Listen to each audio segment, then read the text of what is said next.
Hello students, good morning to all of you. कल हम लोग जो अपना लेक्चर्स किए थे वो लेक्चर हम लोग टीडीएमए के फीचर्स हम लोग देखे थे। आज हम लोग उसी को आगे कंटिन्यू करेंगे। Efficiency of TDMA. एफिशिएंसी हम लोग जानते हैं कि कोई भी सिस्टम में जब हम इनपुट अप्लाई करते हैं तो correspondingly what output we get it. Efficiency basically किसी भी टीडीएमए सिस्टम में एफिशिएंसी जो है ये मेजर है, measure of the percentage of transmitted data that contains the information. जो इंफॉर्मेशन कंटेन करता है उसका मेजर है। The frame frequency is the percentage of bits per frame which contain transmitted data. Frame frequency जो है ये frame के respects में ट्रांसमिटेड डेटा को बदलाता है।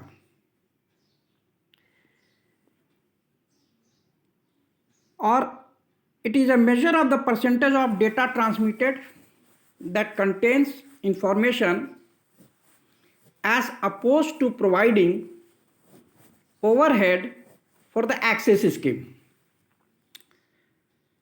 ये जैसा अभी हम लोगों ने जस्ट बतलाया है, इसी को हम लोगों ने पॉइंट वाइज लिख दिए हैं। द ट्रांसमिटेड डेटा में include source and channel coding bits, so the new and user efficiency of a system is generally less than frame frequency।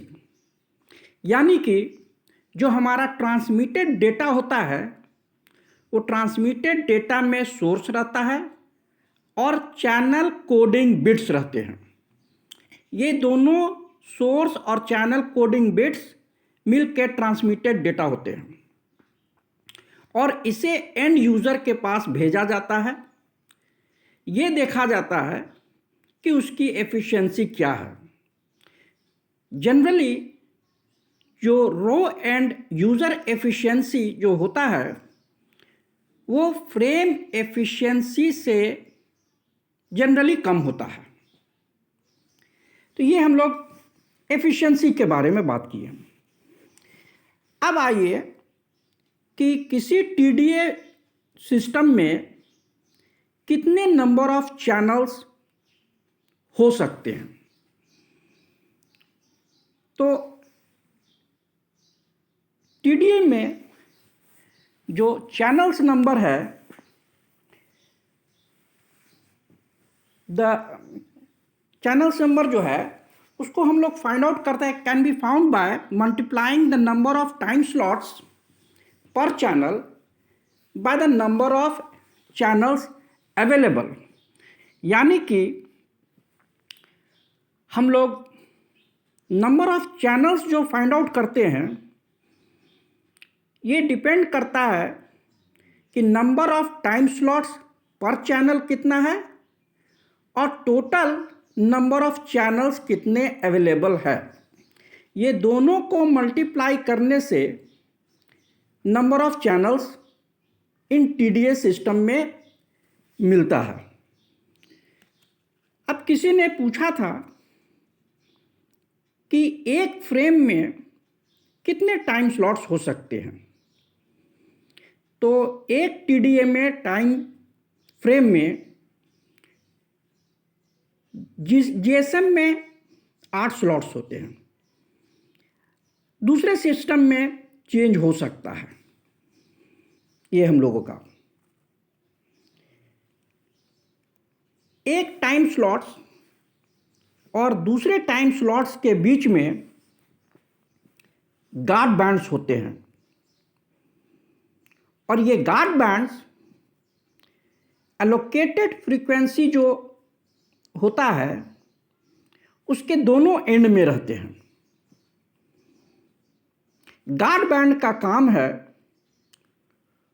To ensure that users at the edge of the band do not bleed over into an adjacent radio service। मतलब कि एक users का signal दूसरे users के साथ जो adjacent में है उसके साथ मिक्स ना करे, इसीलिए गार्ड बैंड दिया जाता है। ये हम लोग TDMA का टॉपिक जो है कंप्लीट करते हैं यहाँ। उम्मीद करते हैं आप सभी लोग सुन करके PPT को देख करके समझ रहे होंगे। Now we move to the third multiple access techniques। तीसरा मल्टीपल एक्सेस टेक्निक में जा रहे हैं, जिसको हम लोग कहते हैं स्प्रेड स्पेक्ट्रम मल्टीपल एक्सेस। ये एक ऐसा मल्टीपल एक्सेस टेक्निक्स है जिसमें जो ट्रांसमिशन बैंडविड्थ होता है वो रिक्वायर्ड बैंडविड्थ से कई गुना ज़्यादा होता है। यानी कि ये वाइड बैंड सिस्टम्स में काम करता है। इसमें हम लोग एक ही वाइड बैंड फ्रीक्वेंसी या उसे चैनल कहें, उस पर सारे लोग अपने सिग्नल्स को, सारे यूजर्स अपने सिग्नल्स को भेज सकते हैं। ये पॉसिबल होता है सीडो नॉइज सीक्वेंस के द्वारा। Pseudo noise sequence converts a narrow band signal to a wide band noise like signal। ये एक कोड है जिसे हम लोग message signal narrow band signal के साथ जब यूज करते हैं तो वो वाइड बैंड नॉइज सिग्नल में कन्वर्ट करता है।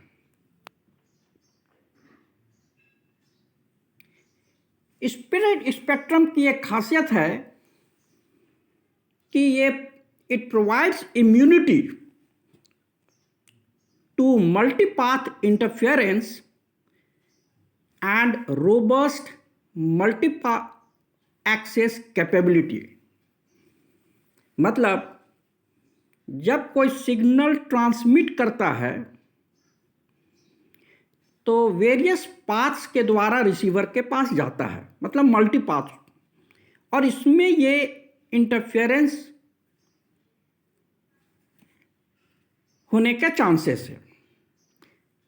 लेकिन स्प्रेड स्पेक्ट्रम में ये मल्टी पाथ इंटरफेरेंस के चांसेस बहुत नेग्लिजिबल हैं। It is immune to it. और इसके जो सिस्टम है वो बहुत रोबस्ट होते हैं। इसमें लास्ट देखिएगा जो पॉइंट हम लोग दे रहे हैं, that is bandwidth efficient in a multi user environment. मतलब कि अगर spread spectrum multiple access single user में यूज कर रहे हैं तब ये एफिशिएंट सिस्टम नहीं होगा, क्योंकि हम लोग वाइड बैंडविड्थ यूज़ कर रहे हैं। ये एफिशिएंट तभी माना जाता है जब मल्टी यूज़र इन्वायरमेंट में स्प्रेड स्पेक्ट्रम को यूज़ करते हैं। और चूंकि हम लोग सेलुलर कम्युनिकेशन या any type of mobile communication multi user environment में करते हैं, तो ये सिस्टम एफिशिएंट माना जाता है। स्प्रेड स्पेक्ट्रम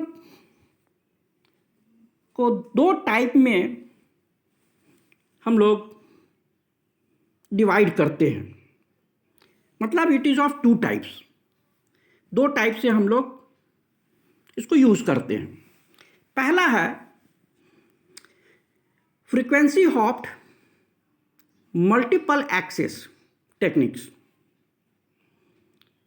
और दूसरा है direct sequence multiple access system या टेक्निक्स। ये दोनों आप लोग डिजिटल कम्युनिकेशन में स्प्रेड स्पेक्ट्रम के टॉपिक में पढ़े होंगे। DSMA that is direct sequence को CDMA ही कहा जाता है, मतलब it is also called CDMA, code division multiple access. तो ये आप याद रखिएगा कि CDMA ही हमारा direct sequence multiple access technique है, सिस्टम है जिस पर काम करता है, और फ्रीक्वेंसी होप्ड एक दूसरा सिस्टम है। अब हम लोग आते हैं पहला स्प्रेड स्पेक्ट्रम के टाइप्स का, फ्रीक्वेंसी हॉप्ड मल्टीपल एक्सेस। अब ये फ्रीक्वेंसी हॉप्ड मल्टीपल एक्सेस में ये है क्या? ये स्प्रेड स्पेक्ट्रम तो है ही, लेकिन इसमें the carrier frequencies of the individual users are varied in a pseudo random fashion with a wide band channel।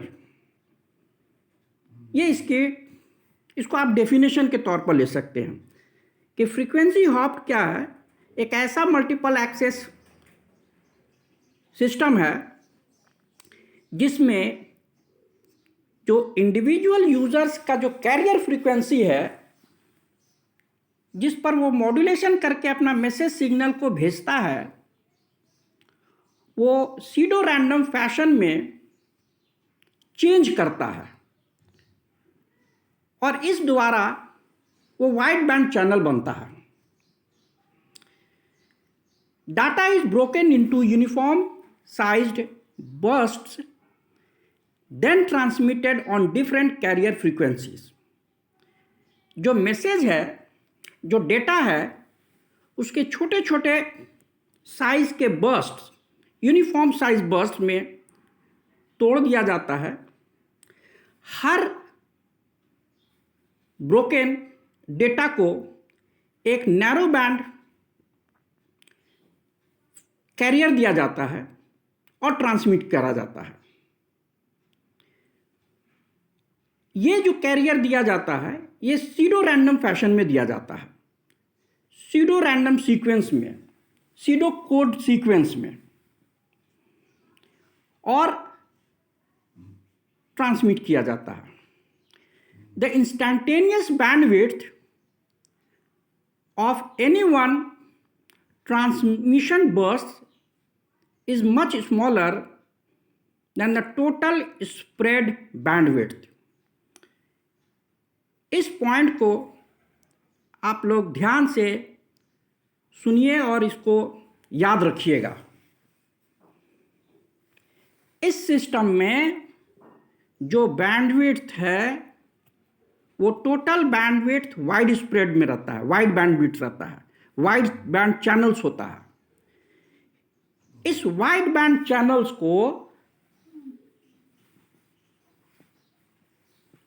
हम लोग वेरियस चैनल्स में, कैरियर फ्रीक्वेंसीज में, मान लिया जाए F1, F2, F3 इस तरह करके हैं, टोटल मिला करके ये वाइड बैंड चैनल होते हैं।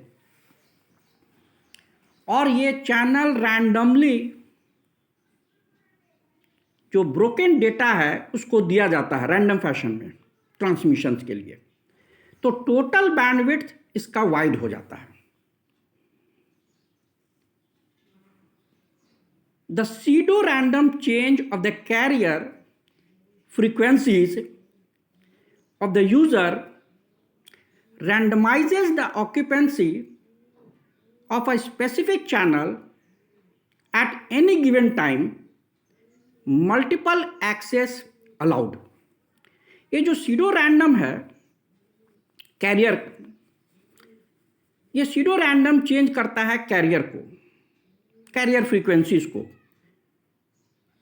और स्पेसिफिक चैनल के द्वारा सेम किसी पर्टिकुलर टाइम में जो वो मिलेगा उस पर मल्टीपल एक्सेस करते हैं। In the FR receiver, frequency hopping receiver जो है, a locally generated PN code is used to synchronise the receivers instantaneous frequency. जब ये सिग्नल रिसीवर के पास पहुंचता है तो रिसीवर में एक pseudo random code locally generate किया जाता है जो ट्रांसमीटर का PN कोड के साथ सिंक्रोनाइज्ड रहता है। जैसे वो कोड उसके साथ मैच करता है, रिसीवर उसे रिसीव कर लेता है और सीक्वेंस में ले लेता है। At any given point in time a frequency hopped signal only occupies a single relatively narrow channel। यानी कि किसी पर्टिकुलर टाइम पर जब फ्रीक्वेंसी हॉप्ड सिस्टम यूज करते हैं तो एक सिंगल नैरो बैंड ही यूज होता है। कई सारे नैरो बैंड मिला करके टोटल वाइड बैंड चैनल बनता है। अब क्या है कि ये देखने में FDMA सिस्टम के ही तरह लग रहा है, तो दोनों में फर्क क्या है? In frequency hopping multiple access, the frequency hopped signal changes channels at rapid intervals. यानी कि FHMA में हम लोगों का जो फ्रीक्वेंसी है जो प्रोवाइड किया जा सकता है ब्रोकन डेटा को, वो रैपिडली चेंज करते रहता है, सेम फ्रीक्वेंसी नहीं रहता है। और उसमें भी फास्ट हॉपिंग और स्लो हॉपिंग मेथड के द्वारा। ये हम लोग दो मेथड यूज करते हैं। एक हम लोग फास्ट हॉपिंग है और दूसरा हम लोगों का स्लो हॉपिंग है। अब ये फास्ट और स्लो को कैसे हम लोग पहचानेंगे? अगर rate of change of the carrier frequency is greater than the symbol rate, तब तो इस सिस्टम्स को हम लोग कहते हैं फास्ट फ्रीक्वेंसी हॉपिंग सिस्टम। लेकिन अगर हमारा कैरियर का जो फ्रीक्वेंसी है, यानी कि channel changes at a rate less than और equal to the symbol bit rate, symbol rate, तब हम लोग उसे स्लो फ्रीक्वेंसी हॉपिंग कहते हैं। ये दोनों में हम लोगों का थोड़ा सा फर्क है कि फास्ट हॉपिंग और स्लो हॉपिंग में क्या है। अब हम लोग देखते हैं कि FHMA सिस्टम जो है ये एनर्जी एफिशिएंट है क्योंकि ये यूज करता है envelope modulation. It is inexpensive, इसका रिसीवर जो है वो इनएक्सपेंसिव है नॉन कोहेरेंट डिटेक्शंस में। Linearity is not an issue in this. A frequency hop system provides a level of security, इसमें एक सिक्योरिटी रहता है। अगर कोई पर्सन, अगर कोई उसको बीच में अनऑथराइज्ड पर्सन, अनइंटेंडेड, अगर उसको कोशिश करता है, तो चूंकि अगर उसके पास सीडो रैंडम कोड नहीं होने के कारण वो उसको डिटेक्ट नहीं कर सकता है और इसीलिए ये सिक्योरिटी में रहता है। तो ये होप करते हैं कि हम लोग आज टीडीएमए में एफिशिएंसी बतलाएं और spread spectrum multiple access system के बारे में बात की है। उम्मीद करते हैं कि आप लोग को समझ में आया होगा। अगला क्लास हम लोग स्प्रेड स्पेक्ट्रम का जो दूसरा टाइप है कोड डिवीजन मल्टीपल एक्सेस, वो हम लोग करेंगे। Thank you.